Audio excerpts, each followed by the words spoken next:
இயேசுவிலே பிரியமான சகோதர சகோதரிகளே, உங்கள் எல்லோருக்கும் ஆண்டவராகிய இயேசு கிறிஸ்துவின் பெயரால் காலை வணக்கங்கள் மற்றும் வாழ்த்துக்கள். நான் உங்கள் அகஸ்டின் வேதிகர். இன்று பிப்ரவரி மாதம் 9ஆம் தேதி 2026ஆம் ஆண்டு. ஆண்டவரின் மடியில் 5 நிமிடங்கள். சகோதர சகோதரிகளே, முற்காலத்தில் பெரியவங்க சொன்ன சில பொன்மொழிகள் ஞாபகப்படுத்த விரும்புகிறேன். கோவில் இல்லாத ஊரிலே குடியிருக்க வேணான்னு சொல்லுவாங்க. கோயில் என்பது என்றால் அரசனை குறிக்கும். இல் என்பது அவனுடைய வீடு, அரண்மனை. அப்போ ஒரு மக்கள் என்றால் அவனுக்கு ஒரு தலைவன் இருக்கணும், ஒரு வழிகாட்ட ஒரு நபர் இருக்கணும். அப்போ அந்த இடம்தான் செழிப்பாக இருக்கும். சரிங்களா? அது மிக முக்கியமான ஒரு காரியம். இன்னொன்றுக்கும் அது பொருந்தும். இந்த உலகத்தின் அரசராகிய கடவுள் அங்கே அவர்களை வழிநடத்த அங்கே இருந்து கோயில் ஆலயம் இருந்தால் அந்த இடமும் சுபிட்சமாக இருக்கும். அப்போ அந்த ஆலயம், கோவில், இந்த உலகத்தின் தலைவன், இந்த உலகத்தை ரட்சிக்கிற அந்த மாபெரும் பரம்பொருளுடைய ஆலயம் எங்கு இருக்கிறதோ அங்கே நீங்க இருங்க என்று முன்னோர் சொல்லி வச்சுட்டு போன வார்த்தை இது. இன்னும் சொல்லுங்க பாருங்க, கோபுர தரிசனம் கோடி புண்ணியம்னு சொல்லுவாங்க. அந்த ஆலயத்தை பார்க்கின்ற பொழுது, அந்த ஆலயத்தை நம்ம நோக்குகின்ற பொழுது நமக்கு புண்ணியம் உண்டு, நமக்கு அந்த அந்த கடவுளுடைய ஆசீர்வாதம் உண்டு. என்றால் கோவில் என்பது கடவுளுடைய அருள் பொங்கி வருகின்ற இடம். பைபிளில் ஓசை ஆகமத்தில் நிறைய பெயர்கள் வரதை நம்ம பார்க்கலாம். நம்ம நிறைய பெயர்கள்லாம் அதில் வரும். அதில் ஒரு பெயர் ரஹமின்னு சொல்லுவார்கள்.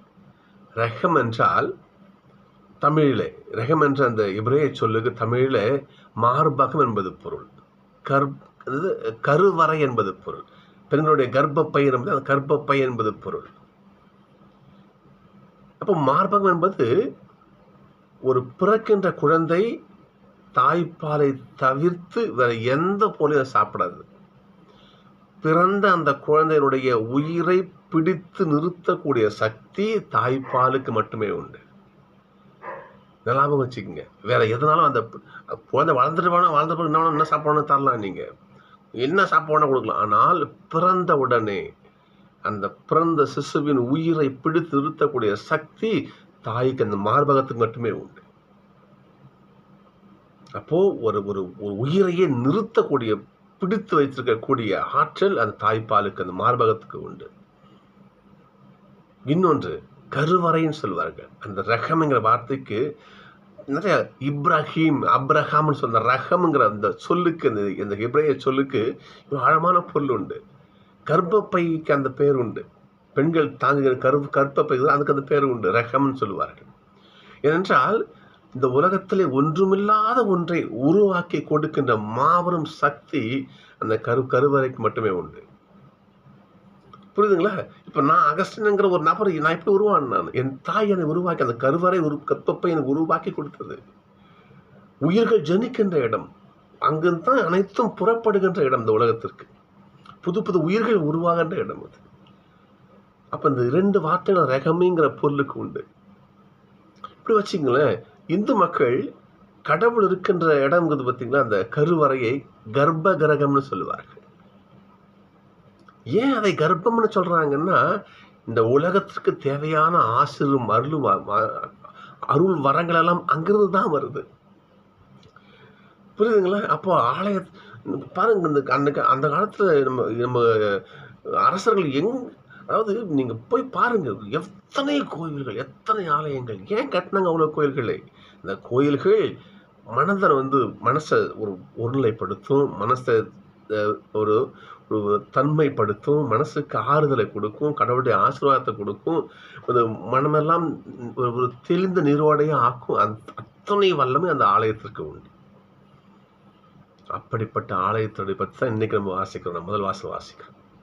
பாருங்க பார்ப்போம். சாலமோன் ஆண்டவருக்காக கோயிலை கட்டி என்ன பண்றாரு, அந்த கோயிலை கொண்டு போயிட்டு உடன்படிக்கை பழைய கொண்டு போய் வைக்கிறார். அங்க போயிட்டு முதல்ல கோயில் கட்ட தாவீது அரசர் எத்தனைக்கிறார், அவர் முயற்சி செய்கிறாரு. ஆனால் அவரை கட்ட முடியல. அவருடைய மகனான சாலமோன் என்ன பண்றாரு, அந்த ஆலயத்தை கட்டுகிறார். சகோதரர்களே, அந்த ஆலயம் கட்டப்பட்டு உடன்படிக்கை பேழை அந்த திரு தூயகத்தை கொண்டு வைக்கப்பட்ட அந்த நேரத்தில் இந்த வார்த்தையை கவனிக்கணும். நாம அந்த திருத்தூர் வச்ச அந்த நேரத்தில் பாருங்க பார்ப்போம், ஒரு மேகம் வடிவிலே ஆண்டவுடைய இல்லத்தை அந்த ஆசீர்வாதம் என்ன பண்ணுதான், நிரப்பிச்சாங்க. பாருங்க பார்ப்போம், ஆண்டவுடைய மாட்சி அந்த இல்லத்தை நிரப்பி நின்றது. ஆலயம் கடவுளுடைய ஆசீர்வாதத்தை முழுக்க முழுக்க பெற்ற இடம். எசேக்கியேல் 47 வாசிக்கலாம், நம்ம பைபிள் இருக்கு, வாசி பாருங்க. ஆலய பீடத்திலிருந்து தண்ணீர் புறப்பட்டு இந்த உலகம் அனைத்தையும் செழிப்பாக்குது. மிக சிறப்பாக கிழக்கு பக்கம் போய் அரபா கடலில் கலந்து அந்த தண்ணீர் நல்ல தண்ணியாக மாற்றுதான். அந்த சாக்கடல்னு சொல்லுவாங்க இல்லையா, அது முதல்ல பார்த்தீங்கன்னா ஆதியாகமம் வாசிப்பது தெரியும். கடவுளுடைய சாபத்துக்கு உண்டான ஒரு பகுதி சாக்கடல்னு சொல்லுவாங்க. லோத்துடைய மனைவி உப்பு சிலையாக மாறிய அந்த இடம் பாரம்பரிய நம்பிக்கை உண்டு, சாக்கடல்னு சொல்லுவாங்க. கடவுளுடைய வார்த்தையை மீறி ஒரு பெண் அங்கே அந்த அந்த இடம் சாக்கடல்னு சொல்லுவாங்க. அப்படிப்பட்ட கடவுளுடைய ஆசீர்வாதத்தை இழந்த அந்த கடல் கூட அந்த பிடத்தில் அந்த தண்ணீரால் நல்ல நீராக மாறுதான். சகோதரர்களே, அனைத்து தீமைகளையும், அனைத்து சாபங்களையும், அனைத்து மனக்கவலைகளையும், அனைத்து மனசுக்கு அனைத்து குறைகளையும் போக்க வல்லது அவனுடைய திருப்பீடம், ஆலயம். சகோதரர்களே, நாம் எவ்வாறு ஆலயத்தை பயன்படுத்த யோசிச்சு பாருங்க பாப்போம். இன்றைக்கு எத்தனை பேர் நம்ம கோயிலுக்கு போகிறோமே, முழு நிறைவோடு நம்ம ஆண்டவரை நம்ம பார்க்குற யோசிச்சு பாருங்க பாப்போம். அங்கிருந்து உடன்படிக்கை நாங்கள் நட்கிறோம் இன்னைக்கு இல்லையா? இன்னைக்கு வாசங்க பாருங்க பார்ப்போம், ஆண்டவர் இயேசுவை அவருடைய துணி நம்ம மேலே படாதா, அவருடைய நிழல் நம்ம மேலே படாதா என்று மக்கள் என்ன பண்ணுறாங்களாம், அவர் போராடமெல்லாம் அவருடைய என்ன பண்ணுறாங்க, அவர் நோயெல்லாம் கொஞ்சம் கடத்துறாங்க. அவர் நிழல் படாதா, அவர் துணியோடைய ஓரம் அவருக்கு மேலே படாதா என்று ஆண்டவருடைய ஆசிரியருக்காக இயங்குகின்ற அந்த வாசகத்தை கவனிங்க பார்ப்போம். என்றால் ஆண்டவரே மாபெரும் ஆலயம்,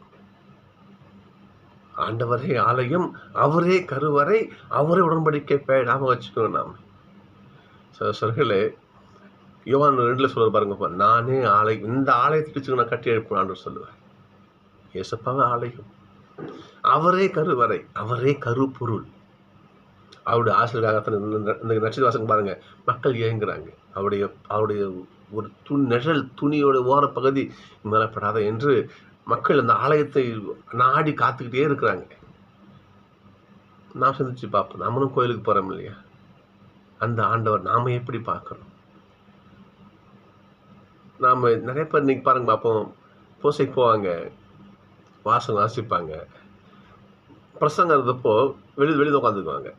ஏனென்றால் சாமியான பிரசங்கத்தை நாம கேட்கறது, நமக்கே மிகப்பெரிய அறிவு நமக்கு அப்படியே கட்டி கட்டியாக தொங்குது. எப்படி நமக்கு அறிவு, அப்படியே அறிவு ஜீவி நாமெல்லாம். நமக்கு எதுக்கு இந்த பிரசங்கத்தை கேட்கணும்? நீங்கன்னா பாருங்க, நீங்க அவர் ஸ்டார்டிங் பீப்புள்ஸ் அவனுடைய மறைவுரை அவங்க கேட்க மாட்டாங்க, வெளியே நிற்பாங்க. அப்போதான் சும்மா ரெஸ்ட் ரூம் போகிறது, அப்போதான் மற்ற சிகரெட்டு நீங்கள் பாருங்க, இந்த பொய் சொல்ல கவனிச்சு பாருங்க நீங்கள். சொல்களே, ஆலயம் டைம் பாஸுக்கு இடம் கிடையாது, பொழுதுபோக்கும் இடம் கிடையாது. இசைக்கு சொல்லணும் இல்லையா, ஆண்டவருடைய அருள் பொங்கி வரக்கூடிய இடம். கருவறை சொன்ன இல்லையா, அந்த உலகத்திற்கான அனைத்தும் புறப்படுகின்ற அந்த ஆதி முதல் இடம் அது. சகோதரர்களே, அப்படிப்பட்டதை மதிப்போம், ஆசிரியை பெறுவோம். நான் சந்திப்போம்.